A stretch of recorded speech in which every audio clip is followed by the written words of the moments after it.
Bismillahirrahmanirrahim and Assalamu alaikum.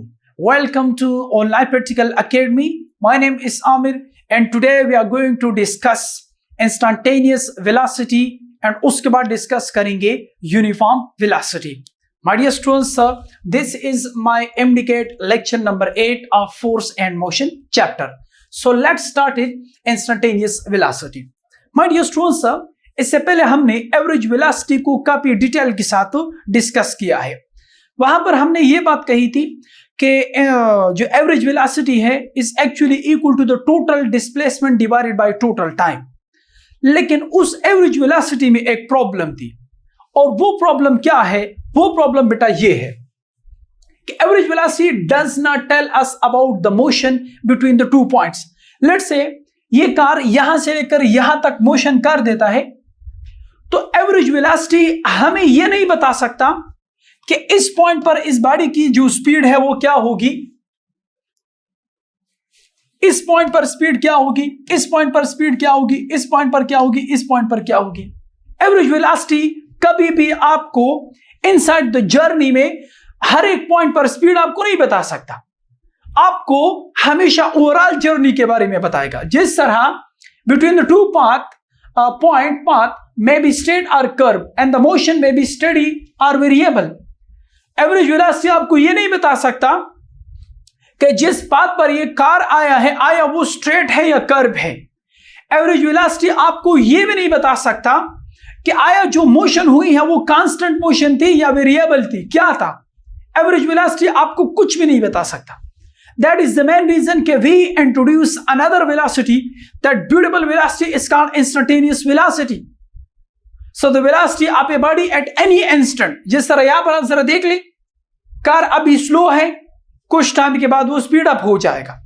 यहां से आप देख सकते हैं, अब दोबारा वो हाई स्पीड अप हो रहा है। अब देखो दोबारा स्लो डाउन हो गया। तो अगर हम इसकी एवरेज निकाल देंगे तो एवरेज आपको ये तो नहीं बताएगा ना कि किस पॉइंट पर स्पीड अप हुआ था, किस पॉइंट पर स्लो डाउन हुआ था, क्या हुआ था। Nobody know. So that is the main reason कि we are introducing a velocity whose name is instantaneous velocity.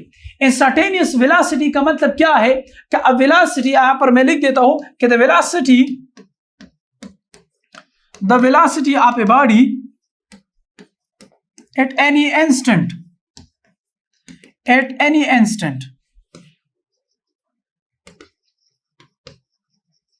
किसी भी इंस्टेंट के ऊपर बॉडी के पास जो वेलोसिटी होती है that is called instantaneous velocity. ठीक है, जिस तरह अक्सर आप स्टूडेंट्स ने मोटरवे के ऊपर देखे होंगे इस तरह के कैमरे लगे होते हैं। ये कैमरा क्या करता है? ये कैमरा एक खास इंस्टेंट पर गाड़ी की स्पीड क्या थी ये कैमरा ये शो करता है। ठीक है, ये आपको ये नहीं शो करेगा कि भाई लेट्स से फॉर एग्जांपल आप इस्लामाबाद जा रही है, पेशावर से आप इस्लामाबाद जा रही है, तो ये आपको ये नहीं बताएगी कि भाई पेशावर इस्लामाबाद पर ये कैमरा लगा हुआ है, इस्लामाबाद में कैमरा लगा हुआ है। तो ये कैमरा आपको नहीं बता सकता कि 407 में स्पीड क्या थी, पेशावर में स्पीड क्या थी, मर्दान में स्पीड क्या थी, नौखार पर स्पीड क्या थी। ये कैमरा आपको नहीं बता सकता। उस लम्हे पर गाड़ी की स्पीड क्या थी ये कैमरा आपको ये बताएगी। इस तरह ये स्पीड को मेजर करने वाले जो कैमरे होते हैं ना, ये इंस्टेंटेनियस स्पीड को मेजर कर सकते हैं, एवरेज वगैरह को कैलकुलेट नहीं कर सकते। ठीक है, तो अगर हम मैथमेटिकली इसको डिस्कस कर दें तो जो इंस्टेंटेनियस स्पीड है ये हमेशा बराबर होती है limit delta T goes to 0 और displacement divided by time delta T. अब इस इक्वेशन का मतलब क्या है? इस इक्वेशन का बेटा मतलब ये है कि अगर आप अपना ऑब्जर्वेशन टाइम इंतहाई कम कर दे, जिस तरह पॉइंट ए से पॉइंट बी तक गाड़ी जा रही थी, तो एवरेज वेलोसिटी या एवरेज स्पीड में हम क्या करते थे, गाड़ी ने यहां से मोशन स्टार्ट कर दिया, गाड़ी मोशन कर रही है, हम वेट कर रही है। जब गाड़ी यहां तक पहुंच गई तब जाकर हम क्या करते थे, तब जाकर हम टाइमर को स्टॉप कर देते। तो हमारा ऑब्जर्वेशन टाइम ज्यादा था, मतलब हम वेट कर रहे थे कि गाड़ी कब फाइनल पॉइंट तक पहुंचेगी। जिसका नुकसान हमें ये हुआ कि बीच में हमें पता ही नहीं चल रहा कि स्पीड कितना था। बट इफ यू वांट, अगर आप चाहते हैं कि बॉडी का हर एक इंस्टेंट पर मैं स्पीड को फाइंड आउट कर लूं, तो आप एक काम करें, गाड़ी के अंदर बैठ जाइए और गाड़ी की स्पीड मीटर की तरफ देखते जाइए। तो जिस लम्हे पर आप देखोगे उसी लम्हे पर आपको स्पीड बता देगा। हर एक लम्हे पर आपको अब स्पीड के बारे में बता सकता है। That is the main reason कि जिसको मैथमेटिकली हम इस तरह करते हैं कि आप अपना ऑब्जर्वेशन टाइम जीरो नहीं कर सकते, लेकिन आप इतना कम कर दीजिए, इतना कम कर दीजिए ताकि वो बिल्कुल जीरो के बराबर हो। ऑब्जर्वेशन टाइम को कैसे कम किया जा सकता है? गाड़ी के अंदर बैठ जाइए और स्पीड मीटर की तरफ इस तरह देखती जाए, नजर आपने नहीं हटानी। तो आप देखें ना, आप वेट तो नहीं कर रहे कि गाड़ी यहां से यहां तक पहुंचेगी फिर मैं चेक करूंगा। नो, अब आप गाड़ी के अंदर बैठे हैं और स्पीड मीटर की तरफ देख रहे हैं, और स्पीड मीटर आपको उसी लम्हे पर, उसी इंस्टेंट पर आपको स्पीड के बारे में इंफॉर्मेशन दे रहा है। This is called instantaneous velocity. इसको मैथमेटिकली इस तरह लिखा जाता है कि we reduce the observation time. When you reduce the observation time, then आपको उसी लम्हे पर बॉडी की वेलोसिटी के बारे में पता चल जाएगा। That is called instantaneous velocity. कुछ इंपॉर्टेंट पॉइंट्स है जिसको डिस्कस करना इंपॉर्टेंट है। Instantaneous velocity at any point of the coordinate time graph is equal to the slope of the tangent to the graph at that point. Let's say for example, आपके पास एक graph given है, position time graph given है, and if you want to find the instantaneous velocity, तो यहाँ आपको displacement time graph given हो, because displacement time graph के slope से ही आप वेलोसिटी फाइंड कर सकते। ये आपको ग्राफ गिवन है, and if you want to find कि इस लम्हे पर गाड़ी की स्पीड क्या थी और गाड़ी की डायरेक्शन क्या थी, सो आप एक काम कर दीजिए, इस ग्राफ के इस पॉइंट पर एक टेंजेंट लाइन को ड्रा कर दीजिए। ये है टेंजेंट लाइन। इस टेंजेंट लाइन का जो डायरेक्शन है वो आपको वेलोसिटी का डायरेक्शन के बारे में बता देगा। और यहां पर जो स्लोप है, इस पॉइंट पर स्लोप को कैसे फाइंड आउट किया जाता है? Because tangent theta is equal to slope. तो इस पॉइंट पर जब आप स्लोप फाइंड करेंगे तो ये आपको इंस्टेंटेनियस वेलोसिटी का जो मैग्नीट्यूड है वो आपको बता देगा, और इस टेंजेंट लाइन की जो डायरेक्शन है वो आपको स्पीड के डायरेक्शन के बारे में बता देगा। सो द पॉइंट इज कि डिस्प्लेसमेंट टाइम ग्राफ से if you want to find the instantaneous velocity, उस लम्हे के ऊपर स्पीड क्या थी, तो उस पॉइंट के ऊपर आप एक टेंजेंट लाइन ड्रा करें, इस पॉइंट के ऊपर आप स्लोप फाइंड करें, और इसकी जो डायरेक्शन है वो आपको टेंजेंट ही बता देगा। So speed is the magnitude of the instantaneous velocity vector. तो अगर आपने सिर्फ स्पीड को फाइंड करना है तो आप स्लोप की वैल्यू फाइंड कर दें, अगर आपने डायरेक्शन भी फाइंड करना है तो वो आपको टेंजेंट बता सकता है। ठीक है, ओके। नेक्स्ट आर्टिकल है uniform velocity. If a body cover equal displacement in equal interval of time, the body is moving in uniform velocity. याद रख के बेटा, यहां पर आप देख सकते हैं कि एक बॉडी स्ट्रेट रोड पर जा रही है, बॉडी की ना तो डायरेक्शन चेंज हो रही है और ना इसकी स्पीड इंक्रीज हो रही है ना डिक्रीज हो रही है। तो हम डिफाइन इसको इस तरह कर सकते हैं कि एक बॉडी अगर इक्वल डिस्प्लेसमेंट, लेट से ये एक सेकंड में 5 मीटर डिस्प्लेसमेंट कवर कर रहा है, तो अगर हर एक सेकंड में ये 5 मीटर डिस्प्लेसमेंट कवर कर रहा है तो हम कहेंगे कि body is moving with uniform velocity. याद रखें, यूनिफॉर्म स्पीड और यूनिफॉर्म वेलोसिटी में फर्क है, सेम चीज नहीं है। अभी मैं आपको शो भी करवा देता हूं। There are 2 condition for the uniform velocity. Uniform speed के लिए एक कंडीशन है और यूनिफॉर्म वेलोसिटी के लिए 2 कंडीशन है। If a body satisfied 2 condition, then we will say that the body is moving with uniform velocity. Condition number 1, the body should be travel in a straight line. जिस तरह पर आप देख सकते हैं कि ये बॉडी भी ना स्पीड अप हो रहा है ना स्लो डाउन हो रहा है, कुछ भी नहीं हो रहा, लेकिन बॉडी स्ट्रेट लाइन में नहीं जा रही, इसलिए ये यूनिफॉर्म स्पीड तो हो सकता है लेकिन यूनिफॉर्म वेलोसिटी कभी भी नहीं हो सकती, because at every point the body की जो वेलोसिटी का डायरेक्शन है वो चेंज हो रहा है। This is not a uniform velocity. अच्छा, the body must be travelling in a straight line. ये बॉडी तो कंडीशन नंबर 1 सेटिस्फाइड कर रही है, because the body are moving in a straight line. दूसरा, the body should travel with a constant speed which mean it cover equal displacement with equal interval of time. Body जो है वो हमेशा all the time same speed के साथ motion कर रही है। अगर कर रही हो तो यूनिफॉर्म वेलोसिटी है, अगर नहीं कर सकती तो फिर वेरिएबल वेलोसिटी। तो आप देख सकते हैं कि body are moving in a straight line. दूसरा point, body are neither speed up ना स्लो डाउन, ना स्पीड अप हो रहा है ना स्लो डाउन हो रहा है, कुछ भी नहीं हो रहा। सो इसका मतलब है कि body is moving with uniform velocity, body uniform velocity के साथ जा रहा है। ये क्या है बेटा? ये है यूनिफॉर्म स्पीड, ये यूनिफॉर्म स्पीड है एंड ये यूनिफॉर्म वेलोसिटी है। ठीक है, तो आप स्टूडेंट्स ने देख लिया कि दोनों में फर्क है। वहां पर सिर्फ मैग्नीट्यूड को देखा जाता है, यहां पर डायरेक्शन और मैग्नीट्यूड दोनों को देखा जाता है।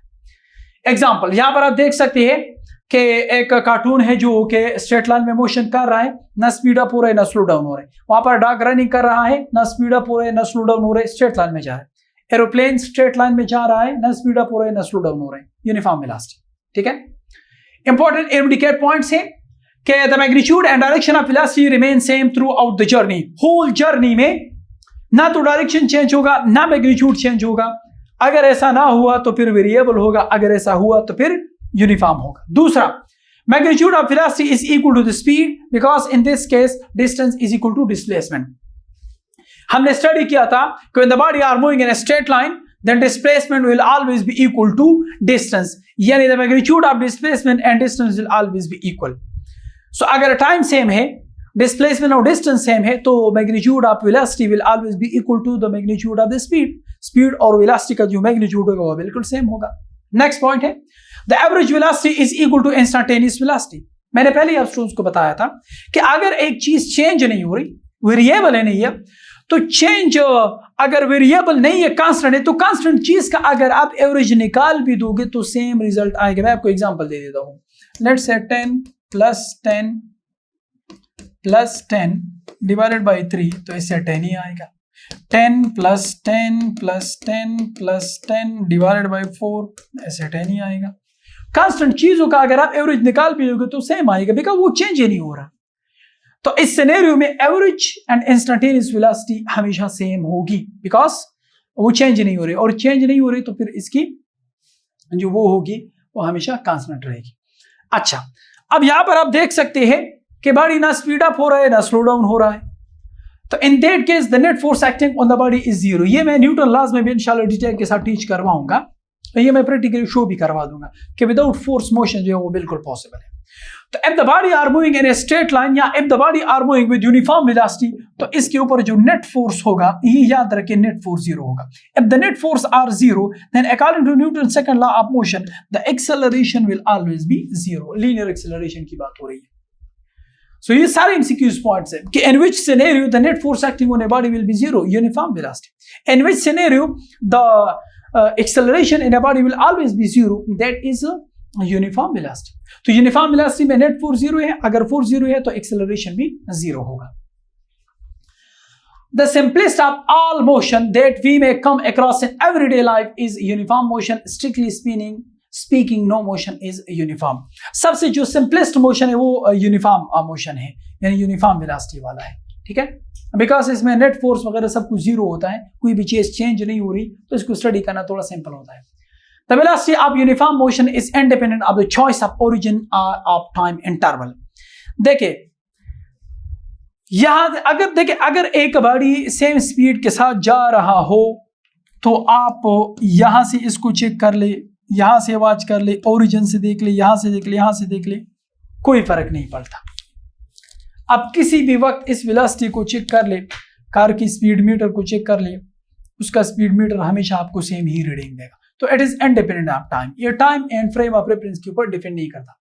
A body moving with uniform velocity may or may not be in uniform motion.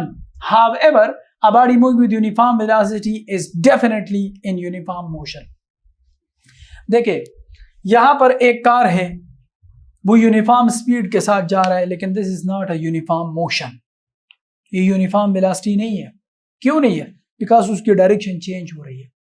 तो यहां पर इस सेंटेंस का मतलब ये है कि अगर एक बॉडी यूनिफॉर्म स्पीड के साथ जा रहा हो, इसका मतलब ये नहीं है कि वो यूनिफॉर्म मोशन है या यूनिफॉर्म वेलोसिटी के साथ भी जा रहा हो। No no no no no. अगर बॉडी सर्कल में जा रहा हो तो इसकी स्पीड तो कांस्टेंट है लेकिन वेलोसिटी कांस्टेंट नहीं है। हाँ, अगर एक बॉडी यूनिफॉर्म वेलोसिटी के साथ जा रहा हो तो डेफिनेटली उसका स्पीड भी यूनिफॉर्म होगा, कांस्टेंट होगा, right? Okay, if a body is moving with uniform velocity, then its average and instantaneous velocity will always remain same. जो मैंने explain करवा दिया। The magnitude of instantaneous velocity is also called instantaneous speed. अगर एक body straight line में जा रहा हो और यूनिफॉर्म वेलोसिटी के साथ हो तो इंस्टेंटेनियस वेलोसिटी का जो मैग्नीट्यूड है और स्पीड की जो वैल्यू है वो बिल्कुल सेम रहेगी, ठीक है? So direction of instantaneous velocity can be found tangent to the line. किसी भी पॉइंट पर आप टेंजेंट को ड्रा कर दें, इसकी जो डायरेक्शन है वो आपको जो इंस्टेंटेनियस वेलोसिटी की जो डायरेक्शन है वो आपको शो करवा देगा। एक होती है variable velocity. If a body change its speed with the passage of time, is called variable velocity. Or if a body change its direction with the passage of time, that is also called variable velocity. जिस तरह यहाँ पर आप देख सकते हैं कि body जो है वो सर्कल में मूव कर रही है।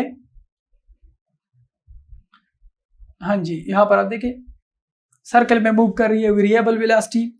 कभी ब्रेक मार रहा है तो कभी एक्सेलरेटर दबा रहा है, वेरिएबल वेलोसिटी।